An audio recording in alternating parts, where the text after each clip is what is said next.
मुस्लिम पर सरकारी निशाना, आदेश से मचा सियासी तूफान। यूपी में विवादित आदेश वायरल, जाति धर्म पर राजनीति गरमाई। पंचायती राज विभाग का पत्र या फिर साजिश, विपक्ष ने सरकार को घेरा। क्या अवैध कब्जा सिर्फ यादव मुस्लिम करते हैं? उठे गंभीर सवाल।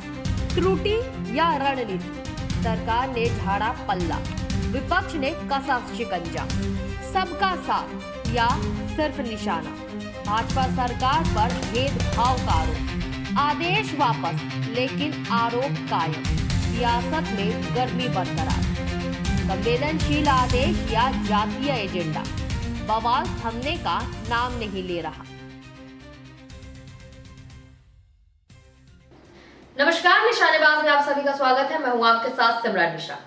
आज हम बात करेंगे उत्तर प्रदेश में वायरल हुए एक ऐसे सरकारी आदेश की जिसने सियासी गलियारों में भूचाल ला दिया है।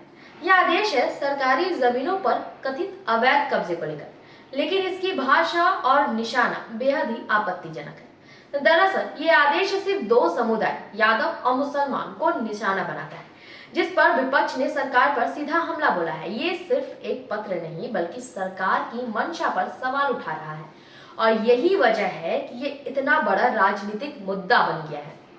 विकास और सुशासन का दावा करने वाली उत्तर प्रदेश सरकार एक ऐसे विवाद में घिर गई है जिसने उसकी मंशा पर गंभीर सवाल खड़े कर दिए हैं। ये विवाद एक सरकारी पत्र से शुरू हुआ जो पंचायती राज विभाग की तरफ से जारी किया गया था। इस पत्र में सभी बीडीओ, खंड विकास अधिकारी को सीधे तौर पर यह निर्देश दिया गया था कि वे यादव और मुस्लिम समुदाय के लोगों द्वारा किए गए अवैध कब्जों को हटाएं। पत्र में साफ साफ लिखा था कि ग्राम सभा की जमीनों, तालाबों, खलिहानों, खेल के मैदानों, शमशान भूमि और पंचायत भवनों को इन समुदायों के अवैध कब्जों से मुक्त कराया जाए। इस पत्र के वायरल होते ही सियासी हलकों में हड़कंप मच गया। विपक्ष, खासकर समाजवादी पार्टी, ने इसे मुद्दा बनाते हुए सरकार पर हमला बोल दिया है। समाजवादी पार्टी का आरोप है कि ये आदेश सामाजिक ताने बाने को तोड़ने की एक सोची समझी साजिश है और ये संविधान की मूल भावना के खिलाफ है। पार्टी के नेताओं का कहना है कि यह खासकर उस समुदाय को बदनाम करने और उन्हें निशाना बनाने की कोशिश कर रही है। वायरल हो रहे दो पत्रों में से एक पंचायती राज विभाग के निदेशक की ओर से सभी जिलाधिकारियों को भेजा गया है। इसे संयुक्त निदेशक सुरेंद्र नाथ सिंह ने जारी किया है। दूसरा पत्र बलिया के जिला पंचायत राज अधिकारी अवनीश कुमार ने सभी बीडीओ को जारी किया है। डीपीआरओ अवनीश कुमार ने बाद में ये स्वीकार किया कि ये पत्र शासन से आए आदेश के बाद जारी किया गया था, लेकिन अब इसे निरस्त कर दिया गया है। डीपीआरओ अवनीश कुमार ने कहा कि शासन से एक पत्र आया था, उसी के आधार पर ये लेटर जारी किया गया था, लेकिन बाद में हमें गलती का एहसास हुआ और हमने इसे तुरंत निरस्त कर दिया। यह त्रुटिवश जारी हुआ था, हमने अपनी तरफ से कोई गलती नहीं की थी, बल्कि ये आदेश ऊपर से आया था। लेकिन इस सफाई से मामला शांत नहीं हुआ। विपक्ष इसे एक बड़े साजिश के तौर पर बता रहा है।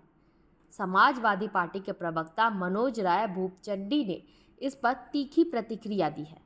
मनोज राय भूपचंडी ने तीखी प्रतिक्रिया देते हुए कहा कि एक तरफ सरकार सबका साथ, सबका विकास का नारा देती है और दूसरी तरफ जाति और धर्म के नाम पर लोगों को निशाना बनाती है।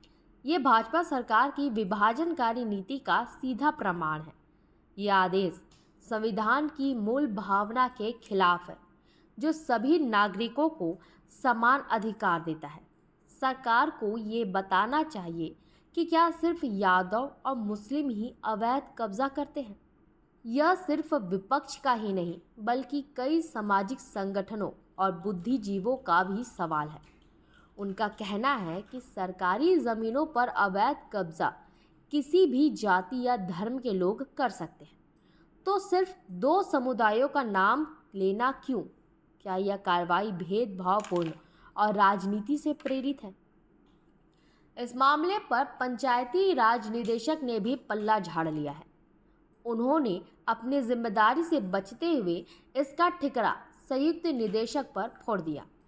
निदेशक ने कहा कि उनके स्तर से ऐसा कोई आदेश जारी नहीं किया गया था, बल्कि यह संयुक्त निदेशक की गलती से हुआ था, जिसे अब निरस्त कर दिया गया है। लेकिन सवाल ये है कि इतने बड़े संवेदनशील मामले में एक अधिकारी अपनी मनमर्जी से ऐसा आदेश कैसे जारी कर सकता है? क्या यह बिना किसी दबाव या ऊपरी निर्देश के संभव था? यानी ये साफ है कि सरकार ने इस आदेश से दूरी बना ली है। लेकिन सवाल ये है कि क्या ये सिर्फ एक गलती थी या फिर एक सोची समझी रणनीति जिसे विरोध होने पर वापस ले लिया गया? इस पूरे मामले ने एक बार फिर ये साबित कर दिया कि राजनीति में जाति और धर्म का मुद्दा कितना संवेदनशील है और एक छोटे से पत्र से भी बड़ा बवाल खड़ा हो सकता है। ये एक ऐसा सवाल है जिसका जवाब भविष्य में ही मिल पाएगा। फिलहाल इस खबर पर हमारी नजर बनी रहेगी। तब तक के लिए बने रहे निशानेबाज के साथ। नमस्कार।